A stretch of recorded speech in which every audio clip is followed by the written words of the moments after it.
প্ৰথমতে তৃণমূল কংগ্ৰেছৰ চিৰাং জিলাৰ পৰা সকলোকে অসমবাসীলৈ আমি শাৰদীয় শুভেচ্ছা জ্ঞাপন কৰিছোঁ আৰু চিৰাং জিলাৰ পৰা আমি এটা ক্ষুদ্ৰ প্ৰয়াস কৰিছোঁ যে আৰ্তনাদৰ কাষত আজি আমি থিয় হ'বৰ কাৰণে আজি মিঠাই বিতৰণৰ লগতে আমি শাৰী ডিষ্ট্ৰিবিউশ্যন কৰিলোঁ আৰু সঁচাকৈ আমি অত্যন্ত সুখী অনুভৱ কৰিছোঁ আজিৰ দিনটোত এই কাৰ্যসূচী ৰূপায়ণ কৰিবলৈ পাই।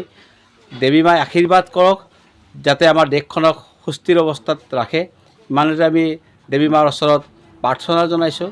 আৰু আমাৰ আজি পৰিকল্পনাটো এই আছিল যে লাখ লাখ টকাৰ হোৰ্ডিং লগোৱাতকৈ, ডাঙৰ ডাঙৰ বেনাৰ লগোৱাতকৈ সেই বেনাৰৰ টকাখিনি যদি আমি কিঞ্চিত পৰিমাণে হ'লেও আমি ৰাইজৰ মাজত যিসকলে আৰ্তনাত আছে অকণমান সহায়ৰ কাৰণে তেওঁলোকেও ভাবে, তেওঁলোকৰ মাজত যদি আমি বস্ত্ৰ দিব পাৰোঁ, অকণমান হাঁহি আমি তেওঁলোকৰ মুখত আনিব পাৰোঁ, মিঠাইৰ টোপোলাটো দি যাতে উৎসৱৰ পৰ্বণৰ আনন্দ আমি সকলোৱে শ্বেয়াৰ কৰিব পাৰোঁ, এই উদ্দেশ্যেৰে আজি আমাৰ এই ক্ষুদ্ৰ প্ৰয়াস আছিলে।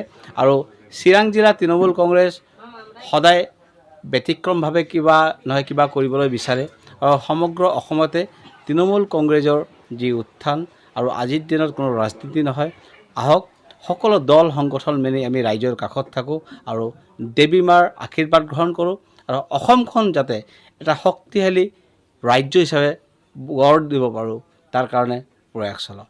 আজি কিমানজনক এই শাৰী ডিষ্ট্ৰিবিউশ্যন কৰা হ'ল?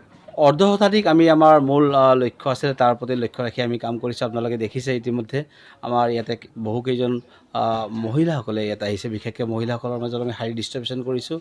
দলীয় কাৰ্যকৰ্তাৰ লগতে বিভিন্ন ব্যক্তিসকলৰ লগতে আজি আমি একেলগে কাৰ্যালয়ত বহি মিঠাই খাইছোঁ। কাৰ চুগাৰ আছে কাৰ কি আছে আজিৰ দিনটো নাই আৰু সকলোকে আমি একেলগে অনুভৱ কৰিছোঁ যে আজিৰ যি উৎসৱ পাৰ্বণৰ বতৰ আৰু এই বতৰতে আমি সকলোৱে মিলি দেৱীয়ে যাতে অপশক্তি নাশ কৰে আৰু দেশক যাতে শান্তি শৃংখলা বজাই ৰখাৰ কাৰণে আশীৰ্বাদ দিয়ে, ইমানে কামনা কৰিলোঁ। দুৰ্গা মাই কি জয়।